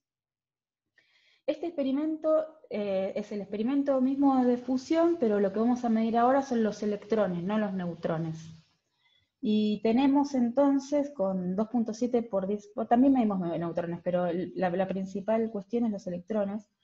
2.7 por 10 a la 21, acuérdense que el límite era, era más o menos 10 a la 19 watt por centímetros cuadrados. ¿Y qué medimos? Bueno, medimos con el detector, con el fotomultiplicador, para medir neutrones y rayos X, y rayos gamma, perdón, y medimos con un espectrómetro de electrones. Esencialmente es un campo magnético que va a ir deflectando los electrones según su energía. Y entonces acá, esto es una simulación, lo que se ve en este experimento es un efecto de la transparencia inducida relativísticamente, y la simulación muestra, bueno, arriba densidad, este es el momento del pinch, donde se alcanza una densidad más o menos 400 la crítica. Acá tenemos el campo eléctrico que se ve que penetra hasta la base del sustrato. O sea, siempre se muestra la simulación para un nanohilo, ¿no? Estas simulaciones, no les dije, llevan una cantidad de horas de cálculo infernal y una capacidad infernal. De hecho, la gente de Alemania, bueno, y hay otro investigador que está en Lawrence Livermore National Lab que también trabaja para estas líneas, que se llama Slava, hacen cálculos no solo en su facility, sino también tienen tiempo prestado de Colorado para hacerlos. Bueno, y acá se muestra el campo eléctrico del láser que penetra en la matriz de nanohilo llegando hasta el fondo, ¿ven? Cosa que no sucedía en el caso anterior. Este es un espectro típico de electrones, o sea, acá tenemos número de electrones por unidad de energía, por unidad de estéreo radián, en función de la energía, y lo primero que vemos es que el flujo de electrones, en el caso de los nanohilos, que son estas dos curvas rojas y azules, es mucho más grande, es bastante más grande que en el caso del sólido. Tenemos 5 veces más grandes 24 veces más grandes para el tiro rojo, por ejemplo. Y además la energía con la que llegan estos electrones es mucho más grande. Fíjense que en el caso del sólido tenemos 11 megaelectronvolt, y en el caso del mejor tiro de nanohilos tenemos 19 megaelectronvolt. Acá está graficado en escala logarítmica, pero si uno mira número de electrones en función de energía, estoy mirando como una distribución de probabilidad de la energía de los electrones. Y una distribución de probabilidad de energía de los electrones es una distribución del tipo de Maxwell-Boltzmann. Por lo tanto, acá no traje nada para escribir, ¿no? Pero es E a la menos energía sobre KT, con lo cual en una escala logarítmica se vería lineal. Y este es este ajuste que se ve acá, que es el ajuste para los electrones calientes, o sea, los que son acelerados por el láser, que lo que les da esto es una idea de la temperatura, que bueno, ahora yo no la puedo pasar fácilmente a Kelvin, pero es la temperatura de los electrones, básicamente. En este les muestro, como dije que no iba a mostrar, y al final tengo los rayos gamma, el flujo que aumenta más o menos 4 veces respecto del target sólido. Y acá les muestro, fíjense la escala, acá es hasta 100 nanosegundos, acá es una escala un poco más larga, donde entra también el pulso de neutrones, y son varios órdenes de magnitud. La cantidad de neutrones es, creo que era 2 órdenes de magnitud mayor que en el experimento de baja intensidad. Bueno, y ahora vamos a mirar un poco, estas son iones, y lo que se ve acá es cuando incide el láser y ioniza ópticamente, como habíamos dicho antes, había la corriente de electrones que iba hacia abajo, la corriente de retornos que va hacia arriba. En total lo que sucede es que se produce una separación de carga con los iones, y hay un campo eléctrico que hace que los iones se dirijan hacia el láser. ¿Está bien? O sea, sale un haz colimado hacia el láser. Entonces, midiendo todos los iones, es una dispersión bastante grande. Bueno, perdón, y antes de ir a la dispersión, en la explosión tenemos las trayectorias de los iones que se dirigen a través de los nanohilos, como les había dicho, produciendo más choques y más ionizaciones. Y esto es lo que permite que choquen deuterios que vienen de distintos nanohilos y se produzca la reacción nuclear. Si mido electrones que tienen mayores que 13 megaelectronvolts, Esto se mide, miren, acá, ven acá que hay como un arco.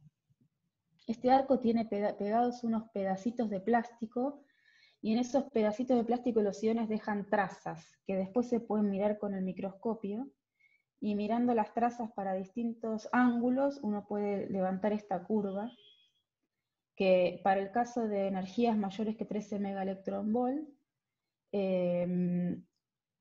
es más o menos 7 grados. O sea, tenemos un haz de iones muy colimado, ¿está bien? Y para seleccionar esto se usa un filtro de cobre, que deja pasar los de más energía que 13 y filtra los de energía más baja. Bueno, ahora vamos a volver a los metales, y para volver a los metales les voy a mostrar, sin explicar mucho, algunos antecedentes. Esto es un experimento en una trampa de iones, en las cuales se ionizó oro hasta 69 veces. Este es un experimento en la Facility Omega, en las cuales se llega a ionizar en 57 veces en la Holram, las que les mostraba al principio para NIF, es muy parecido para Omega. Y el resultado que vemos para baja intensidad para el oro es este, donde la intensidad del oro de rayos X es mucho más grande que la intensidad de un target plano, y llegamos con intensidad baja a ionizar oro hasta 52 veces. El oro tiene 79 electrones en total. Y bueno, el espectro es continuo porque están todas las líneas solapadas, ¿no? De gallium light, zinc light, cobre light, níquel, etc. Ahora, las predicciones dicen que si aumentáramos la intensidad 10 a la 22, podríamos llegar a obtener iones de flúor. ¿Está bien? O sea, es un grado de ionización mucho más extremo. Y acá les muestro la comparación entre cómo crece la densidad electrónica para el caso de baja intensidad, entre comillas, o sea, los primeros experimentos, y los últimos de 10 a la 21. No sé si aclaré, bueno, que claro, que el láser fue evolucionando en todo el tiempo que fuimos haciendo estos experimentos, del 2013 más o menos, y se fue aumentando la potencia, y por eso tenemos estos experimentos a baja y alta intensidad, y lo que se ve es que con este láser de mucha más potencia, se me está trabando el mouse. A ver. Se pueden llegar a densidades electrónicas de 10 a la 3 veces la densidad crítica, que son mucho mayores que los cientos de veces que se obtenían con 10 a la 18. A ver, y que creo que acá se veía también el pinch en la simulación cuando empieza. Bueno, sí, ahí se ve cómo se empieza a producir el pinch, que con mucha más densidad de energía que en el otro caso. Y acá hay una simulación de cómo va creciendo la energía de esos electrones en gigajoule por centímetro cúbico, primero en la punta de los nanohilos. Empieza a crecer, voy a tener que dejar de señalar porque no me está funcionando el mouse. 10 a la 3 gigajoules por centímetros cúbicos al inicio, cuando empieza la ionización óptica, después se va termalizando hasta llegar más o menos a 100 gigajoules por centímetros cúbicos. Y en la de abajo se ve en azul la corriente que está dirigida por la fuerza ponderomotriz, que se empieza a formar ahí en la superficie de los nanohilos, y la corriente de retorno en rojo, que es la que sufre el pinch cuando empieza a aparecer el campo magnético. Y este es el resultado del espectro con estas intensidades. Fíjense que los grados de ionización ahora son mucho mayores, ahora llegamos a ionizar 72 veces, o sea que al átomo de oro le quedan 7 electrones nomás, y se ve ese estado de ionización no solo en los nanohilos, sino que también se ve en el target plano, ¿está bien? Y eso tiene que ver con la transparencia inducida relativista, porque ahora el láser puede acoplarse, puede transmitir energía, aunque la densidad crítica del plasma crezca. ¿Bien? O sea, acuérdense que era gamma por la densidad crítica, era la densidad crítica relativista. Bueno, pensé que quedaba más lejos la otra, pero está acá nomás. La había puesto cerquita para volver a comparar entre baja intensidad y alta intensidad. Y entonces, lo que se ve acá es que tenemos, por ejemplo, estados de ionización NEOM-like, o sea, igual número de electrones que el neón, número de protones como el oro, y en la abundancia relativa, para el caso del oro, lo que vemos es que las temperaturas tienen que ser mayores que 10 a la 4 electronvolt. Este es un experimento que hicimos para estudiar el volumen del plasma, en este caso de intensidad 10 a la 21, el factor A es 21, o sea, es mucho mayor que un orden de magnitud mayor que 1. Y arriba mostró los datos para el target plano. En rojo está la comparación del níquel sólido y solo, y en azul está el espectro que corresponde a haberle depositado una capita de oro arriba. Y la capita de oro tiene 0.5 micrones, 1 micrón, 1.5 micrones. O sea, va aumentando en espesor. Y acá tienen el oro solo también, oro solo y níquel solo. Entonces, en donde está la línea de helium-like níquel, el oro casi no tiene nada. Entonces, toda esta contribución es del oro. Entonces vamos midiendo la intensidad de la señal de helium-like, que es esta línea azul con puntitos, y podemos hacer el mismo gráfico que les había mostrado con los nanonilos segmentados, y vemos que más o menos el tamaño del plasma para un film es 1 micrón. Pero si vemos el resultado para el caso de nanohilos, o sea, ahora tenemos oro arriba de nanohilos de níquel, lo que vemos es que el plasma por lo menos tiene 8 micrones, ¿está bien? O sea que todavía para 8 micrones de nanohilos de níquel vemos el pico del oro muy marcado, el pico, perdón, del níquel, del helium-like níquel muy marcado. Así que por lo menos tiene 8 micrones en el caso, que es 4 veces más que lo que obteníamos con 5 por 10 a la 18. Esto es una simulación que muestra la ionización de los iones para esta potencia, llegando a 77, tenían que es... bueno, y por último, creo que sí, creo que esta es la última. Esta es una simulación considerando un orden de magnitud en el láser, que creo que, conociéndolo a Jorge, que creo que es muy posible que suceda. Y lo que se ve en esta simulación es de vuelta la densidad de energía de los electrones para distintos tiempos de llegada de pulso, y en la etapa del plasma termalizado tenemos densidad de energía de 80 gigajoule por centímetro cúbico, se me quedó afuera el cúbico, 350 gigabar, o sea, 0.35 terabar, y temperaturas de 500 kiloelectronvolts, temperaturas electrónicas.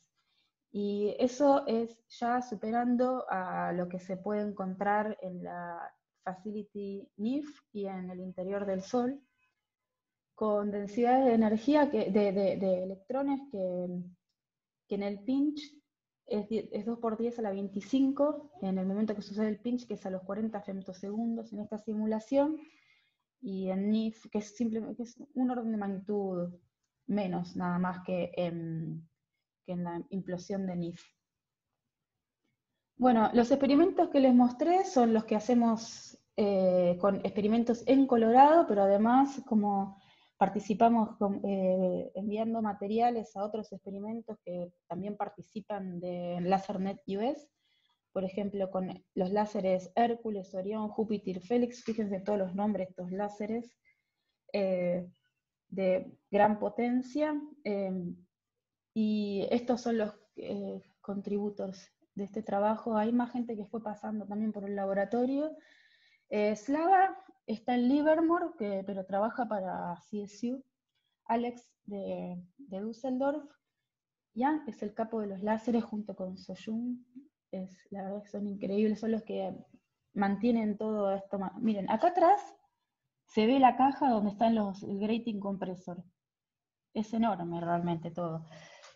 Alden hizo el doctorado, igual que Adam, y ya no están más en el lago. Carmen y Mario hacen aplicaciones de estos láseres, principalmente en rayos X y en la fabricación de espejos para infrarrojo con umbral de daño alto, perdón. Y Mario, aparte, fue mi director de tesis de doctorado, y después se fue a vivir mientras se fue a vivir a Colorado, y por eso también yo pude empezar a hacer esta colaboración, que todavía sigo viajando allá a hacer experimentos. Jim Tinsley, ahora no me acuerdo bien, él es de una empresa, no me acuerdo ahora bien, no es él participa principalmente en los experimentos de física nuclear. Lin es un estudiante nuevo. Jorge Roca, es este que está acá en el medio, amigo, jefe y compañero, diría. Rick Hollinger hizo el doctorado, ahí en Colorado, y después hizo postdoc, y yo creo que se va a quedar como investigador, es un gran amigo. Chase y Alex hicieron sus doctorados y ya no están, ya se fueron a trabajar a empresas, creo. Allá es muy común que se van a trabajar a empresas después de hacer el doctorado, y les va muy bien realmente. Una vez que... Bueno, algunas conclusiones: podemos generar materia en condiciones extremas de presión y temperatura, irradiando los nanohilos con estos láseres de intensidades tan increíbles. Podemos generar grados de ionización muy, muy altos, con eficiencias y grados de ionización récord. Después tenemos un flujo de neutrones y muy energéticos, iones, que podemos usar como haces de electrones, de neutrones y de iones, y los experimentos de fusión también son una novedad en el área con estos láseres.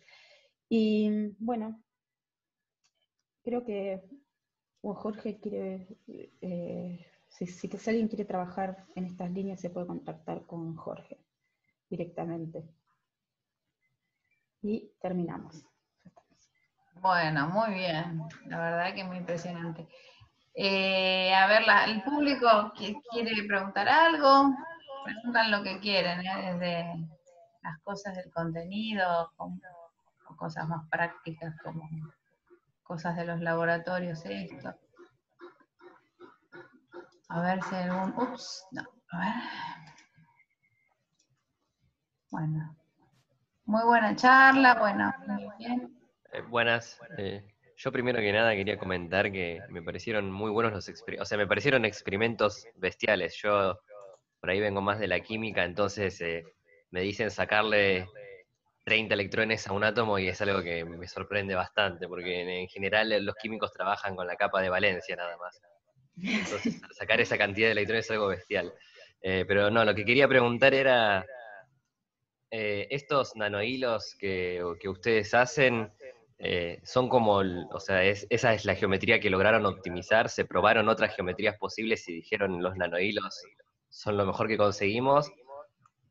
No, O... sí, perdón, no te dejé terminar la pregunta. No, nada, iba a preguntar eso, si fue como la mejor geometría que consiguieron o simplemente no probaron otras y esta vieron que andaba bien. No, mira, a ver si puedo encontrarte históricamente se viene probando con materiales nanoestructurados, pero más que nada se usan, por ejemplo, clusters, o ese tipo de cosas, pero te quería, a ver si puedo, no sé, tengo la compu medio trabada, tengo una serie transparente, te voy a mostrar una, y se venía probando con nanohilos, pero en distintos experimentos que venían fallando por distintas razones. Se había probado con estos nanohilos de carbono, venían fallando, venían fallando en el sentido de producción de rayos X eficientes, por supuesto que sirven para muchas cosas, ¿no? Pero si uno quería producir rayos X eficientes con volúmenes grandes, etcétera, eso no venía funcionando, y bueno, y hay varias razones. Por ejemplo, en el caso de carbono, el carbono tiene pocos, el Z del carbono es bajo, entonces el aporte de electrones al plasma es bajo. En el caso de, acá habían unos experimentos Z29, Z28, y lo que pasaba en estos es que la matriz de nanohilos no era muy buena, no estaban verticalmente alineados o eran muy cortos. Si son muy cortos, también no tenés material que aporte al plasma. Si están pegoteados, como se ve en esta, es lo mismo que tener un sólido, ¿está bien? Y en estos eran cortitos, estos dos son cortitos, este están pegoteados y este tenía un Z bajo. Entonces, haber encontrado cuál es la longitud que tienen que tener, cómo tienen que estar puestos, que eso no es fácil lograr, porque es muy fácil que las cosas que son nanométricas se te pegoteen. Entonces, para hacer que queden todos separaditos como lo que yo les mostré en la filmina con las imágenes STEM de los nanohilos, hay que usar una técnica que se llama secado supercrítico. Si no se te pegotean, es lo mismo que tener un sólido. Entonces, encontrar cómo hacerlo, eso fue como... y otras geometrías, no se probaron otras geometrías, sí hay planes, pero en realidad pensamos que esto es lo que mejor debería funcionar. Muy bien. Está bien, muchas gracias. De nada. Estos hilos vos los podrías fabricar en Buenos Aires, ¿no? ¿Podrías o no? ¿Te faltan cosas? No, sí, estoy en eso. Lo que pasa es que, la idea es que yo iba a empezar a fabricar, no solo para estos experimentos, sino para esta línea que tengo ganas de empezar de sensores de nanohilos y fuentes, pero me agarró la pandemia. O sea, tengo unos alumnos que empezaron a hacer los experimentos, diseño de experimentos, porque empezaron la O6 el cuatrimestre pasado y no pudieron ir al laboratorio. Entonces, sí, la idea es que los voy a hacer en Argentina. Acá los chicos, las chicas están todos saludando, diciendo que muy buena la charla, muchas gracias. No sé si quieren preguntar alguna cosa más o... Bueno. Estamos ya 2 horas hablaste, Gaby, está muy bueno, increíble la charla, siguen los saludos. Bueno, después entonces ahora vamos a parar, ahí